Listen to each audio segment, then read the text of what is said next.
मेरा 17 साल नौकर बहुत अच्छा था। मैंने उस पर बहुत ज्यादा भरोसा कर लिया था। एक दिन वह कहने लगा कि मालकिन, मुझे बाहर ठंड लगती है, इसलिए मैं आपके ही कमरे में सोऊंगा। मैंने सोचा कि हो सकता है बाहर ठंड लगता होगा, इसलिए उसे अपने कमरे में सोने के लिए इजाजत दे दिया।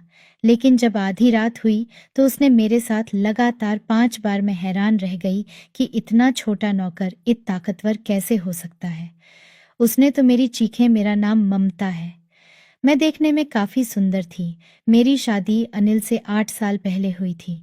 मेरा पति बहुत अच्छा था, मेरा हर बात मान लेता था। एक बार मेरा पति एक 17 साल के लड़के को घर ले आया। वह कहने लगा, यह लड़का बेसहारा है और इसके आगे पीछे कोई नहीं है। यह हमारे घर में बहुत कम पैसे में नौकरी करने के लिए तैयार है, बस इसे खाने और रहने के लिए दे देना। मेरा पति पैसे के मामले में बहुत ज्यादा कंजूस था, हर वक्त मुफ्त के चक्कर में रहता था। वह लड़का देखने में बहुत ही अच्छा और मासूम था। मैंने अपने पति से पूछ लिया कि यह लड़का आपको कहाँ से मिल गया। वह कहने लगा कि मेरे दोस्त के घर में उसने कुछ महीने काम किया है, लेकिन अब तो वह विदेश जा रहा है, इसलिए इस नौकर को मुझे दे दिया। वह कहा कि तुम उसे कुछ पैसे और 2 वक्त की रोटी दे देना, और उसके बदले में तुम जो काम कहोगे वह कर देगा। यह सुनकर मैंने कहा, अनिल, हमारे घर में पहले से ही बस 2 कमरे हैं, जिसमें से एक को मैंने अपने कपड़े सिलाई और बाकी के कामों के लिए बना रखा है, और बाकी का एक हमारा सोने का कमरा है। तो फिर यह लड़का रहेगा कहाँ? डॉट मेरे इस सवाल पर वह कहने लगा कि तुम्हें फिक्र करने की जरूरत नहीं है, बस आंगन में एक चारपाई इसे दे देना, यह वहीं बिछाकर चुपचाप सो जाएगा। मैंने कहा, चलो ठीक है। वह लड़का बड़ा ही चुपचाप सा था। आखिर रोज सुबह सवेरे ही मैंने उसे किचन के काम में लगा दिया। वह चुपचाप मेरे बताए गए सारे काम कर देता था, और मैं खुद ही पूरे घर की सफाई भी करती। मैंने उसे नाश्ता बनाकर दिया तो वह भी चुपचाप खामोशी से खा लिया। मैंने कहा, क्या तुम बोलते नहीं हो? तो कहने लगा, मैं आपसे क्या बात कर सकता हूँ मालकिन। मैंने कहा कि तुम्हारे घर वाले में से कोई भी नहीं है। वह कहने लगा कि पता नहीं, मैंने जब आंख खोली तो अपने आप को यतीम खाने में पाया। जब 10 साल का था तो एक औरत मुझे यतीम खाने से यह कहकर ले गया कि उसके घर में उसका कोई औलाद नहीं है और उसे बच्चा चाहिए था। वह कहने लगा कि मैं उसे अच्छे स्कूल में दाखिला करवा दूंगा, इस बच्चे को अच्छी शिक्षा दूंगी। लेकिन 10 साल की उम्र में ही उसने मुझे घर के कामों में लगा दिया। छोटे मोटे सामान लाना, बर्तन धोना, मेहमानों के आगे बर्तन लगाना, बाकी ऐसी ही जिंदगी गुजारने लगा था। जब वह औरत मर गई तो फिर उसकी पति ने मुझे घर से बाहर निकाल दिया। फिर दूसरे दिन से नौकर का काम शुरू कर दिया, लेकिन जिसने भी रखा वह सिर्फ 2 वक्त की रोटी के लिए ही रखा। उसे ज्यादा किसी ने कुछ दिया नहीं। तो रोटी के बदले में घर का सारा काम कर देता था। यह बातें सुनकर मुझे बड़ा दुख हुआ था। बेचारे की क्या जिंदगी थी। मैंने उसके सर पर हाथ फेरा और कहा कि तुम फिक्र मत करो, मैं तुम्हें थोड़ी बहुत पैसे भी दे दिया करूंगी। असल में मेरे पति की भी इतनी ज्यादा तनख्वाह नहीं है। वह कहने लगा, नहीं मालकिन जी, रहने दो, 2 वक्त की रोटी और घर में रहने के लिए जगह दे रही है ना। मेरे लिए यही काम है। मेरा कौन सा खानदान है जिसकी मुझे फिक्र करनी है और उसे मुझे पैसे देने हैं। मेरे दिल में उस लड़का के लिए हमदर्द पैदा होने लगी थी, लेकिन मैं नहीं जानती थी कि यह हमदर्दी मुझे बहुत महंगी पड़ने वाली थी। मेरे पति दूसरे शहर में रहकर किसी कंपनी में काम करते थे। जिस कंपनी में वह काम करता था, उस कंपनी का मालिक मेरे पति को महीने में 1-2 बार दूसरे शहर में भी ऑर्डर देने के लिए भेज देता था। मेरा पति दूसरे शहर जाता तो 3-4 दिन बाद ही वापस आता था। उन दिनों घर पर मैं अकेली ही होती थी। मेरी शादी को 6 साल गुजर गया था, लेकिन मुझे अभी तक कोई औलाद नहीं हुआ था। मैंने सोचा कि अगर मैं किसी यतीम बच्चों के साथ अच्छा बर्ताव रखूंगी तो हो सकता है कि मेरी यह बात ऊपर वाले को पसंद आ जाए और वह मुझे कोई औलाद दे दे। मैं शायद यही गलती कर बैठी थी। मेरा पति कुछ दिन के लिए अपने काम के सिलसिले में दूसरे शहर गया हुआ था। घर में केवल मैं थी और वह 17 साल नौकर था। मैंने तो पहली बार उसको इस कदर देखी थी जब मैं किचन में आटा गूंथ रही थी, तो वह उसी वक्त किचन में आ गया। मैं किचन में बिना दुपट्टे के ही काम करती थी, लेकिन मैं नहीं जानती थी कि 17 साल के लड़के की नज़रों में इस कदर कशिश भी हो सकती है। मैं बिना दुपट्टे के आटा गूंथ रही थी कि वह से में जमा बर्तन धोने के बहाने वह सिंक के पास खड़ा हो गया। मैं भी सिंक के बिल्कुल बराबर ही अपनी सोचों में गुम थी। उस वक्त अचानक मेरे वजूद पर किसी चीज को रेंगने की महसूस हुई। मुझे यह लग रहा था कि किसी की तेज नजर मेरे वजूद पर किसी आरे की तरह वार कर रहा हो। मैंने झट से पलटकर देखा तो वह 17 साल का नौकर मुझे ही देख रहा था। वह कभी मेरे चेहरे को देखता तो कभी मेरे गोरे बदन को। वह इसी कदर नजरें चुराकर बर्तन धोने लगा। यह सब देखकर पहले तो मैं घबरा गई थी, फिर फौरन से मैंने किचन के दरवाजे पर लटका हुआ अपना दुपट्टा लिया और उसे ओढ़ लिया। उस वक्त मैं आटा लगभग गूंथ चुकी थी, इसीलिए मैंने उसे एक डब्बे में डाला और फ्रिज में रख दिया और फौरन से किचन से बाहर निकलकर अपने कमरे में आ गई। मैं अपने बेड पर बैठकर यह सोचने लगी, आखिर यह 17 साल का लड़का मुझे इस कदर क्यों देख रहा था। लेकिन फिर मैंने सोचा कि शायद यह मेरा वहम होगा। वह इतना मासूम लड़का मुझे क्यों बुरी नजरों से देखेगा। ईश्वर ने औरत की फितरत में यह बात सामने रखी है कि वह अपने ऊपर उठने वाली हर गलत निगाह को महसूस कर लेती है। मैंने भी ऐसा ही महसूस किया था, लेकिन एक 17 साल का लड़का सोचकर मैंने इस बात को नजरअंदाज कर दिया। मैं नहीं समझती थी कि इस उम्र का बच्चा ऐसी गिरी हुई हरकत भी कर सकता है, जिस तरह से उसने अपने मजबूरी के किस्से सुनाया था। मैं तो उससे हमदर्दी करने लगी थी।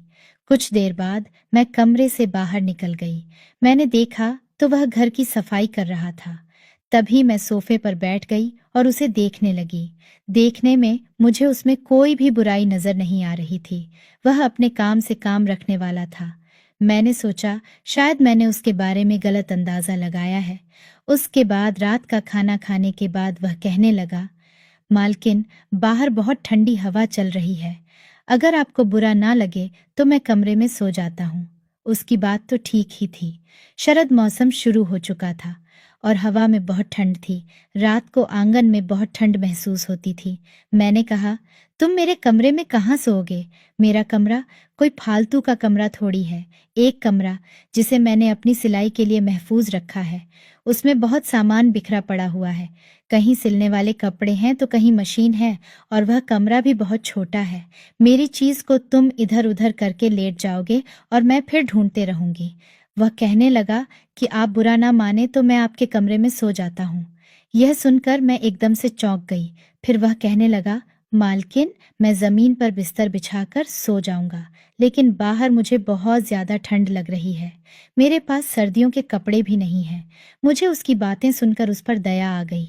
मैंने उसे अपने कमरे में सोने की इजाजत तो दे दी, लेकिन उस वक्त में उसके चेहरे पर अजीब सी खुशी के आसार देख रही थी, जैसे वह यह सुनकर बेतहाशा खुश हो गया हो। वह तुरंत ही अपना बिस्तर उठाया और मेरे कमरे में जमीन पर बिछाकर लेट गया। मुझे अंधेरे में सोने की आदत थी, इसलिए मैं सोने से पहले कमरे का लाइट बंद कर दिया था।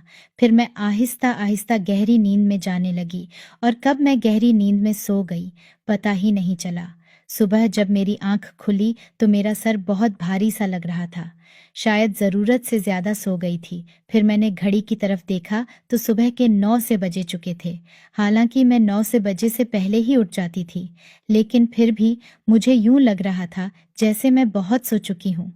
मैं अभी उठकर बैठी ही थी कि मुझे वॉशरूम से पानी गिरने की आवाज सुनाई देने लगी। मैंने जब बेड़े नीचे देखा तो उस लड़के का बिस्तर नहीं था, यानी कि वह उठ चुका था, और फिर वह मेरे ही वॉशरूम में घुसा हुआ था। वह कितना तेज लड़का था, बिना मेरे इजाजत के मेरा वॉशरूम इस्तेमाल कर रहा था। मुझे ये बात अच्छी नहीं लगी कि वह मेरा वॉशरूम इस्तेमाल कर रहा है। मैंने सोचा कि जैसे ही वह बाहर आ जाएगा उसे कह दूंगी कि आइंदा से मेरे कमरे का वॉशरूम इस्तेमाल ना करें। जैसे ही वह वॉशरूम से बाहर आया तो मैंने देखा कि वह नहा कर निकला था। उस वक्त मुझे देखकर अजीब सी मुस्कुराहट उसके चेहरे पर झलक रही थी। मुझे उस वक्त एहसास हुआ कि मेरे तो बाल खुले हुए हैं और बिखरे भी पड़े हैं। हालांकि जब मैं सोई थी तो मैं अपने बालों को अच्छी तरह से बांध लिया था। बहरहाल मैंने फौरन से अपने बालों को लपेट कर जुड़ा बनाया। फिर जब मैं अपना दुपट्टा उठाने लगी तो बेड की चादर को देखकर मेरे होश उड़ गए, क्योंकि वह बुरी तरह से बिखरी हुई थी। हालांकि मैं तो बिस्तर के जिस कोने में सोती थी वहीं से उठती थी। मुझे कभी भी बेड पर फैल कर सोने की आदत नहीं थी, लेकिन बेडी चादर को देखकर ऐसा लग रहा था जिसे कोई सोकर सिर्फ नहीं उठा हो। बल्कि जो बात मेरे जहन में आई वह मेरे होश उड़ाने के लिए काफी थी। वह लड़का फौरन से अपना बिस्तर उठाकर कमरे से बाहर जाने लगा। तभी मैंने कहा, मेरी बात सुनो, मुझे अब तक उसका नाम भी पता नहीं था। वह कहने लगा कि जी मालकिन। मैंने कहा, रात को तुम कहाँ सोए थे? तो मेरे इस सवाल पर उसके रे की रंगत उड़ गई। वह कहने लगा, मालकिन मैं तो जमीन पर बिस्तर लगाकर सोया था। क्या हुआ, आप ऐसे क्यों पूछ रही हैं? मैंने कहा कि कुछ नहीं, तुम जाओ। वह जाने लगा तो मैंने फिर से उसे पुकारा। मैंने कहा, मेरी बात सुनो। वह पलट कर मुझे देखने लगा। मैंने कहा कि आइंदा मेरा वॉशरूम मुझसे बिना पूछे इस्तेमाल मत करना। वह कहने लगा, ठीक है, नहीं करूंगा। मैंने कहा, तुम्हारा नाम क्या है? वह कहने लगा कि आप जो भी रख लें, वैसे सब मुझे मुन्ना कहते हैं। मैंने कहा कि तुम्हारा नाम किसने रखा है? वह कहने लगा, पता नहीं, यतीम खाने वालों ने ही मुन्ना रखा था, तब से सब यही नाम लेकर बुलाते हैं। इतना कहकर वह कमरे से चला गया। मैं बेड से उठी तो मेरी कमर में अजीब से दर्द का था। मेरी तबीयत में भी सुस्ती छाई हुई थी। मेरा दिल ही नहीं चाह रहा था कि मैं अपने बिस्तर से उठकर बाहर जाऊं। उसे चाय बनाना आता था, इसलिए मैंने कहा, मुन्ना। वह कहने लगा कि जी मालकिन। उसने फौरन से मेरे कमरे के दरवाजे पर दस्तक दिया। उस देखकर मैंने कहा कि मेरे लिए एक कप चाय बना दो। पता नहीं, आज मेरी तबीयत ठीक नहीं है। मेरे इस बात पर जब उसने मुझे देखा और कहने लगा, हाँ मालकिन, कभी कभार ऐसा हो जाता है ऐसे कामों में। यह कहकर वह बाहर चला गया। मैं सोचने लगी कि मैंने ऐसे कौन सा काम किया है जो उसने मुझे इस तरह से बोलकर चला गया। बहरहाल मैं कमरे से बाहर आई तो वह अपने काम में मशरूफ था। मैंने अपने मोबाइल से अपने पति को फोन किया। पहली बार मेरा दिल अपने पति के जाने पर बड़ा अजीब लग रहा था। मैंने कहा, अनिल, तुम कब वापस आओगे? वह कहने लगा, क्या हो गया ममता? अभी मुझे आए हुए वक्त ही कितना हुआ है। तुम्हें पता है, जब मैं दूसरे शहर में आता हूँ तो मुझे 3-4 दिन लग जाते हैं।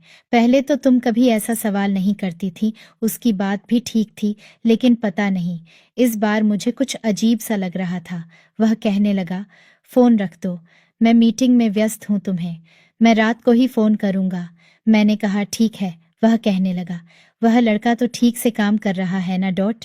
मैंने कहा, हाँ, वह काम ठीक से कर रहा है। मेरी आवाज सुनकर वह कहने लगा, ममता, तुम्हारी तबीयत तो ठीक है, मुझे तुम ठीक नहीं लग रही हो। क्या हुआ है तुम्हें?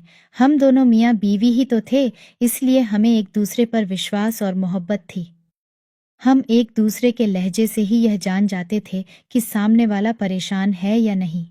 मैंने एक गहरी सांस ली और अपने पति से कहने लगी, कुछ नहीं, बस कल से मेरी तबीयत थोड़ी भारी भारी सी लग रही है। मेरा पूरा शरीर थका थका सा लग रहा है। सामने खड़ा होकर मेरा नौकर मुझे ही आंखें फाड़कर देख रहा था। उस वक्त भी उसकी नज़रों में एक अजीब सी तपीसी थी जो अपने वजूद पर पालती हुई महसूस हो रही थी। बहरहाल यह मियाँ और बीवी का आपस का मामला था, इसलिए मैं वहां से उठकर अपने कमरे में चली गई। उनका मीटिंग बहुत ज़रूरी था, इसलिए कुछ देर के बाद ही फ़ोन रख दी। मैं एक बार फिर नियम दराज होकर बैठ गई। तभी दरवाज़ हल्की सी चिड़चिड़ाहट पैदा करते हुए खुला। मैंने देखा तो दरवाजे पर नौकर ही खड़ा था। वह मुझे देखकर कहने लगा, क्या हुआ मालकिन, आपको कुछ चाहिए? मैं आंखें बंद में ही उसे नहीं में सर हिलाया। मैंने कहा, नहीं, मैं बस कुछ देर आराम करना चाहती हूँ। मैंने आंखें मंदे हुए महसूस किया था, जैसे वह दरवाजा के पास ही खड़ा मुझे ही घूर रहा हो। अगले ही पल मैंने आंखें खोलकर देखा तो वह फौरन हड़बड़ाकर अपना चेहरा दूसरी तरफ कर चुका था। वह कहने लगा, मालकिन, मुझे आपकी तबीयत कुछ ठीक नहीं लग रही है, तो मैं आपके सर की मालिश कर देता हूँ। मैं बहुत अच्छी मालिश करता हूँ, लेकिन मैंने उसे इनकार कर दिया। मैंने इतना कहा कि मेरे लिए बस 1 कप अदरक वाली चाय बना दो, शायद उससे मेरे सर का दर्द ठीक हो जाए। वह सर हिलाकर वहां से चला गया। कुछ देर बाद ही वह चाय लेकर हाजिर हो गया। चाय पीने में मुझे काफी कड़वी लग रही थी। उसने अदरक कुछ ज्यादा ही डाल दिया था। बहरहाल चाय पीते ही मुझे सुकून सा महसूस होने लगा था।